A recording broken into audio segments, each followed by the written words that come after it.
আমাদের আজকের অডিও গল্প বাসর এটা আসলে কোনো গল্প নয়, আমাদের লেখকের বাস্তব জীবনের একটা অংশ।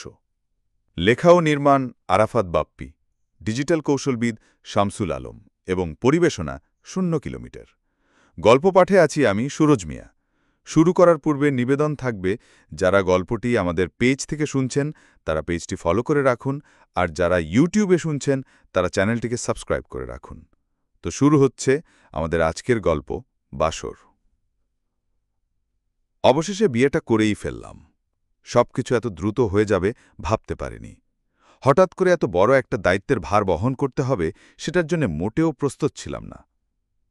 একটা বাড়ির কাজ শুরু করলে যেমন একটার পর একটা ইট জোড়া দিয়ে দিয়ে একসময় সেটা প্রস্তুত করা শেষ হয়ে যায়, তেমনি বিয়ের মাধ্যমে একটা স্থায়ী সম্পর্কের ভিত্তি স্থাপন হয়ে গেল।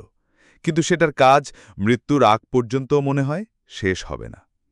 এত বড় দায়িত্বের জন্য মানসিক প্রস্তুতি না থাকা আর সবকিছু এত দ্রুত হবার কারণে এতটাই ঘোরের মধ্যে ছিলাম যে, যার সাথে হাত মিলিয়ে সমস্ত অনুভূতির পাশাপাশি পুরো জীবনটা ভাগ বাটোয়ারা করতে যাচ্ছি, তাকে এক নজর দেখা তো দূরে থাক, কথা বলারও সুযোগ হলো না।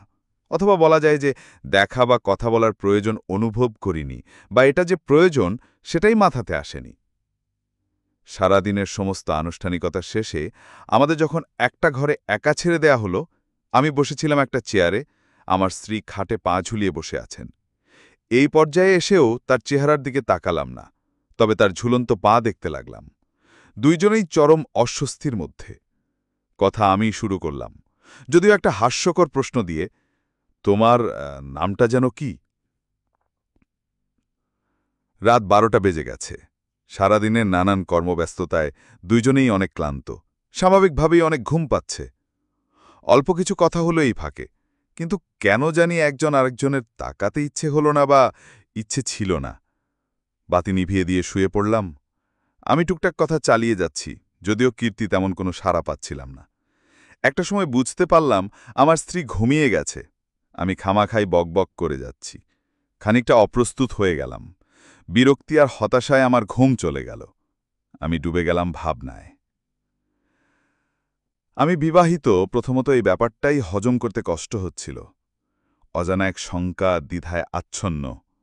আশেপাশে এত এত নতুন মানুষ। জন্মসূত্রে তারা আমার আত্মীয় না হলেও স্বামী স্ত্রীর বন্ধনের সাথে সাথে তাদের সাথে একটা আত্মীয়তার বন্ধনে যুক্ত হয়ে গেলাম। কার সাথে কিভাবে কথা বলতে হবে, কিভাবে খেতে হবে, কিভাবে হাঁটতে হবে, কিভাবে চলতে হবে, ইত্যাদি ইত্যাদি নানান আদব কায়দার ভারী বোঝা মাথায় ঘুরপাক খাচ্ছে। সবচেয়ে বড় সমস্যা হচ্ছে ফরমাল পোশাকে অভ্যস্ত হওয়া। নানান হাস্যকর, প্রয়োজনীয় অপ্রয়োজনীয় চিন্তাভাবনায় একবারও এই ভাবনা আসলো না যে আজকে আমি বিয়ে করেছি, কিন্তু এখনো পর্যন্ত আমি আমার বউয়ের চেহারা দেখিনি। ফজরের আজান হচ্ছে। হালকা শীত শীত লাগছে। দূরে কোথা থেকে কোনো ফুলের সুঘ্রাণ আসছে। গ্রাম্য পরিবেশ। কাছাকাছি কোথা থেকে টিউবওয়েল চাপা পানির শব্দ আসছে। চাপা শেষ হলে ফোটায় ফোটায় পানি পড়ার শব্দ হচ্ছে।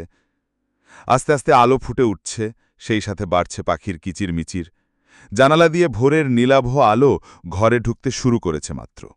আলোটা সরাসরি এসে পড়ছে আমার স্ত্রীর মুখে। অন্য পাশে মুখ ফিরিয়ে ঘুমোচ্ছে বলে চেহারা দেখা যাচ্ছে না। আমি হঠাৎ কৌতূহলী হয়ে মাথা উঁচু করে দেখার চেষ্টা করলাম এবং কিছুটা হতভম্ব হয়ে গেলাম।